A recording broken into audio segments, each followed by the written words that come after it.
Ang masakit na ganti, Milindo, hindi biro, laro-laro ito. Ito nga't pag-usapan natin, pero bago ang lahat, pakisubscribe po ng channel ko. Huwag niyo na rin kalimutan i-click ang notification bell para lagi kayong una sa balita.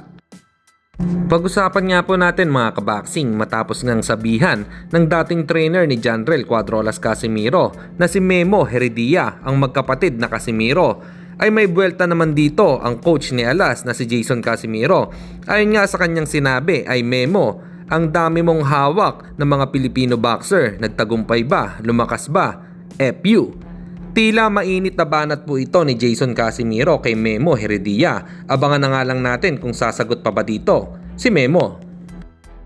Samantalang Milan Milindo ay may banat naman sa magkapatid na Boy Ungas at Boy Bagsik.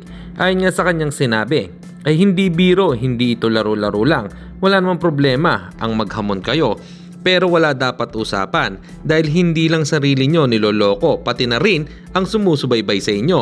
Para sa inyo mga kaboxing, ano po opinion nyo rito? Comment lang kayo sa ibaba. At sa kabilang balita naman tayo mga kaboxing, tila good news po ito sa ating kababayan na si Kenneth Leber.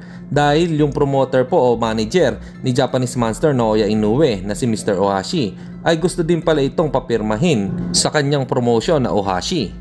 Ayon naman po kay Jerry Piñalosa ay okay naman daw po sa kanya ito basta mapalaban lang sa world title itong bata niyang si Kenneth Leber. Para sa aking opinyon ay piliin nilang pumirma sa Ohashi Promotion dahil ito ang magbibigay o magbubukas ng pinto para sa magagandang laban para kay Kenneth Leber. Para sa inyo mga kaboxing, ano po ang opinyon nyo rito? Comment lang kayo sa ibaba.